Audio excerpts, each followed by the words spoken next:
Whether or not he eventually succeeds, you have proposed a decentralized model for Twitter. Can you just walk us through that and how you think it will be beneficial to the company? Absolutely. I think this would be a really, really interesting and important innovation in social networks. Obviously, we'd have to see how it actually played out, but here's the core of it. Right now, one of the big problems with social media is there's lots of platforms, and all of the platforms are completely independent of each other. There's no ability to see a tweet on Facebook. If you message someone on Facebook, even WhatsApp can't read it, and that's even the same company. And so it's this, really messy system where there's no interoperability between different platforms. And there's a second problem that you have here is around basically moderation, right? Like, what is the moderation policy for basically all of social media right now? It's like three guys, right? It's the people who run three companies who choose what does and doesn't get censored. And we've seen that is a broken model, right? We saw social media choose not to censor misinformation in 2016 and get absolutely roasted for that decision. And then we saw them choose to censor in 2020 and get roasted for that decision.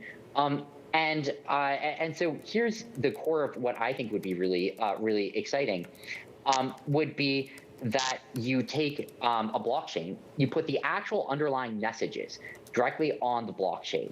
And what that means is that any platform, in theory, could access those same sets of messages. And so whether you're using, Facebook, Twitter, or whatever this sort of platform is, they're all drawing on all of the messages.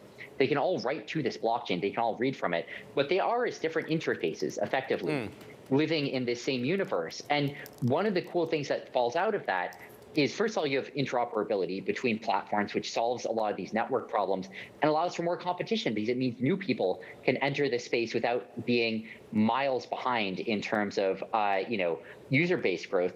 But the other thing that it means is that when it comes to moderation, you could have different platforms making different decisions, right? And so you could have, two people have two different platforms, but each with the same underlying set of messages accessible. And so, they don't have to deal with this network effect problem, but which makes slightly different decisions about what to censor, what not to censor, and that can at least give some consumer choice here. It can at least give people, options. Sam, I think it's a fascinating idea, and I also had seen CZ tweet about it on the Elon Musk Twitter announcement day.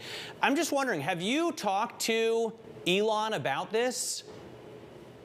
No, I have not talked directly to Elon about this, but I would be excited to. I have had some conversations with people who are investigating this. I think they're really cool ideas, and I would be really excited to be potentially involved in something here. Whether you're looking at thinking, I think the biggest thing would be thinking about how blockchain could be applied here. Maybe as a test case first. I'd be excited to help on the designing and building of it, and potentially helping to manage a network that was looking to do this.